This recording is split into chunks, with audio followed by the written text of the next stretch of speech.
Filwaqt li diversi pajjiżi qed iraħħsu l-kontijiet tad-dawl, il-Gvern Malti qed jibqa' jirreżisti l-appelli tal-assoċjazzjonijiet tal-Unions u tal-Oppożizzjoni Nazzjonalista sabiex jitraħħsu b'mod immedjat il-kontijiet tal-enerġija.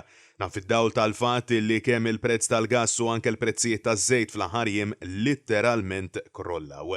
Kawża tal-kriżi pandemika li diversi pajjiżi jinsabu fiha kien hemm bosta gvernijiet illi introduċew miżuri fuq dawn il-kontijiet. F'Ċipru pereżempju l-Gvern ħabbar roħs ta' 10% fuq il-kontijiet ta' dawl u l-ilma filwaqt li fi Franza ġew sospiżi għal kollox dawn il-kontijiet kif ukoll il-kirjiet. Fl-Italja introduċew skontijiet simili fuq il-kontijiet tal-enerġija. Madankollu skont kelliema l-Ministeru għall-Enerġija m'hemm l-ebda pjan sabiex il-familji Awċin u Maltin jingħataw roħs fil-kontijiet tad-dawl u l-ilma.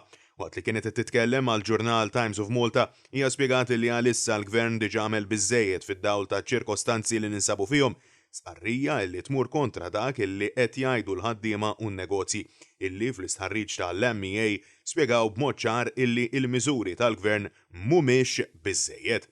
L-appelli illi qed jaslu għand il-Gvern jidher illi qed jaqgħu fuq widnejn torox, anke fid-dawl tal-fatt illi numru ta' familji tiġu meħeġġa jaħdmu permezz ta' teleworking għaldaqstant qed iqattaw aktar ħin id-dar bil-konsum tad-dawl u l-ilma bla dubju illi qed jiżdied.